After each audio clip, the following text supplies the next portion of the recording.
Okay, let's just dive right into this. Think about almost every single species on this planet. They have spent millions of years perfectly adapting to Earth, right? Fish developed gills to breathe underwater, birds evolved hollow bones so they could fly, polar bears grew this incredibly thick fur to survive the freezing Arctic, and then, well, there's us. We go outside and literally burn in our own sunlight. Our spines are constantly falling apart. We have a ridiculously difficult time just bringing new life into the world. And honestly, we're the only species that looked around at the very environment we evolved in and thought, you know what, something feels a little off here. Welcome to today's Explainer, where we're going to unpack the wildly strange physiological and psychological quirks that make humans seem totally out of place on our own planet. So, it brings up this wildly provocative question. Are we the aliens? I mean, what if the reason we have such a strange inability to just simply exist on this planet without burning or hurting or having a midlife existential crisis implies that we don't actually belong here at all? Now, I know it sounds a bit like science fiction, but when you really drill down into our basic biological blueprints, some super strange inconsistencies start to emerge. Let's look at the evidence. Just consider the sheer contrast between us and the rest of the animal kingdom. You have lizards that can just sit out in direct, blistering sunlight for hours on end. Dogs, cats, horses, elephants, they spend their entire lives under the exact same sun and handle it completely fine. Their fur, their scales, their pigmentation, it is all perfectly calibrated for our star. Ours, well, ours isn't. We literally had to invent a chemical paste and rub it all over our skin just to go outside safely. We invented sunscreen because our own sun is actively trying to injure us. And the mismatches go way deeper than our skin. Think about this. An astonishing 80% of humans will experience chronic back pain at some point in their lives. 80%. When 4 out of 5 members of your entire species share the exact same structural problem, you really have to stop blaming someone's bad posture at their desk and start looking at the blueprint itself. And the problem is literally baked right into that blueprint. Our spines are essentially built like horizontal bridges that evolution simply decided to stand upright. So the discs between our vertebrae are just constantly compressing under gravity in ways they were never actually meant to handle. Other naturally bipedal animals, than kangaroos or ostriches, they don't have this issue at all. Their bodies were built from the ground up for standing. Ours, on the other hand, look like they were badly retrofitted. Then there's childbirth, and this is where our biology gets downright dangerous. Human childbirth is the most dangerous birth process of any mammal on the planet. Our babies' heads are so big they barely fit through the birth canal, which historically made giving birth a leading cause of death. Contrast that with, say, a horse. A horse gives birth in about 30 minutes, and the foal is literally standing up and walking within the hour. Meanwhile, a human baby shows up completely helpless, unable to even hold up its own head for months, and is heavily dependent on others for years. No other species routinely risks so much to deliver such helpless offspring. Let's look at how this mismatch extends to our immune system. Your immune system has one primary job, right? Protect you. But in humans, this elite, highly tuned system regularly goes to absolute war against things that are completely, totally harmless. I mean, we take up arms against pollen, peanuts, dust, cat hair. In fact, roughly 30% of the global population has allergies. That means your own elite biological defense system is actively attacking the very air you breathe and the food you eat. It really leaves you wondering. Either evolution made a massive mistake, or your body is calibrated for an entirely different environment. But honestly, the strangest part about humans isn't physical at all. It's all in our heads. We're burdened with something incredibly profound. No other animal on Earth knows it's going to die. We are the only species walking around with the full, heavy awareness that one day we will just stop existing. And instead of just dealing with it naturally like everything else, we've spent our entire history trying to solve it, building massive civilizations and entire philosophies just around coping with our own mortality.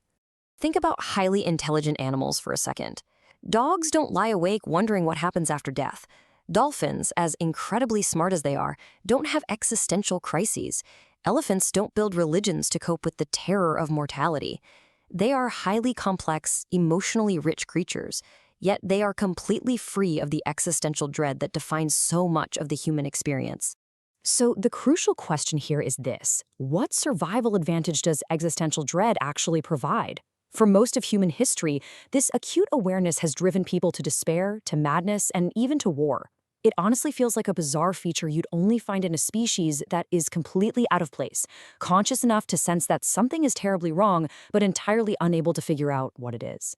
And this psychological disconnect perfectly mirrors our physical disconnect from the planet. Every other species exists in a beautifully balanced, closed loop with its ecosystem. Predators, prey, decomposers, everybody plays their part. Except for us. We clear-cut forests, we poison rivers, we pump gases into the atmosphere. We act exactly like an invasive species.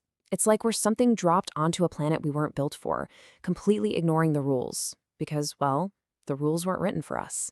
So, if we don't belong here, where on earth did we come from? Well, back in 1973, Francis Crick, the scientist who literally won the Nobel Prize for decoding DNA, proposed something wild. He and chemist Leslie Orgel introduced a concept called directed panspermia. This is the theory that life on Earth didn't actually start here, but was deliberately seeded by an intelligent civilization from somewhere else. Think about that. The man who decoded the very instructions of life looked at our origins and said, you know what? I don't think this adds up. And the evidence backing him up is actually fascinating. Complex organic chemistry appeared on Earth just 700 million years after the planet formed, which geologically speaking is basically overnight. Furthermore, the Murchison meteorite crashed into Australia in 1969, and it was packed with over 90 different amino acids, the building blocks of life just riding on a rock. Plus, we know life can survive out there. Tardigrades have literally been exposed to the vacuum of space, extreme cosmic radiation, and freezing temperatures, and survived. Life absolutely can hitch a ride between worlds. But okay, before we completely declare ourselves interstellar travelers, we do need to look at mainstream biology, because science actually has a wildly fascinating explanation for almost all of our physical woes, and it's called evolutionary mismatch. This happens when traits that evolved in one specific environment are suddenly poorly suited to a new one. Let's apply this back to our bad backs. We only started walking upright about 6 million years ago. Now, that sounds ancient to us, but in evolutionary terms, it's incredibly slow. Our spines just haven't had enough generations to fully figure out this whole standing thing. We're essentially walking around in a bipedal prototype that just never got its final software update. So, what about the whole sunburn thing? Well, it all comes down to a biological trade-off. When our ancestors moved from shady forests out onto the open savannas, they needed a way to cool down while running for hours under the hot African sun. And it turns out sweat works way better on bare skin than it does through thick fur. So for the sake of thermoregulation, we traded our protective fur coat for the ability to sweat and outrun our prey. The sunburn, that's simply the steep price we pay for that cooling upgrade. And that dangerous childbirth we talked about? Evolutionary biologists call this the obstetric dilemma. Evolution was trying to pull off two massive upgrades at exactly the same time, make us much smarter with larger brains, and keep us walking upright. The human pelvis basically got caught right in the middle of these two conflicting changes. It's messy, it's incredibly dangerous, but from an evolutionary mismatch perspective, it actually makes total sense. So, does that settle it? Mismatch theory beautifully explains our backs, our skin, and our births. It even explains our environmental destruction, since our brains are really wired for short-term survival in small groups on the savanna, not managing massive global ecosystems. But even with all of these highly logical explanations, there is one massive, lingering mystery that evolutionary biology still really struggles to fully account for. And that mystery is the sheer speed of our progress. Just consider the timeline of intelligence for a second. Dolphins have been around for roughly 50 million years. They are incredibly smart, they communicate, they have complex social lives, yet in 50 million years, they have never built a single tool. Chimpanzees figured out how to use sticks about 4 million years ago, and basically stopped there. Humans, on the other hand, went from absolute scratch to creating artificial intelligence in a geological blink of an eye. When you plot human acceleration on a timeline, the speed is genuinely staggering. 2 million years ago, we were just banging sharpened rocks together. Just 125 years ago, airplanes didn't even exist. 75 years ago, we hadn't been to space. 35 years ago, there was no internet. We went from being regular prey animals on the savannah to running the entire planet and landing robots on Mars. Absolutely nothing in the 4 billion year history of life on Earth has ever accelerated like that. Nothing even close. And honestly, the most honest answer science has right now is that we just don't fully know why we accelerated so fast. We have pieces of the puzzle, for sure. Maybe it was cooking, unlocking extra calories for our big brains. Maybe it was a random gene mutation like FOXP2 that unlocked complex speech. Or maybe it's just our unique ability to stack knowledge across generations. But none of these fully explain the sheer, unprecedented velocity of human evolution. We really just don't have the full picture yet. Which brings us to our final thought. The evolutionary evidence is incredibly strong, and we are almost certainly a product of this planet. But almost certainly isn't definitely.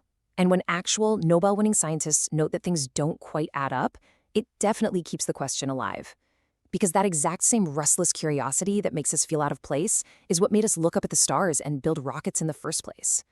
So I'll leave you with this to ponder. Are we simply Earth's strangest, most delightfully flawed product, just sort of breaking under our own gravity? Or is our relentless restlessness a cosmic clue that we've been trying to find our way home for 200,000 years, and we don't even know it? Thanks for exploring with us today.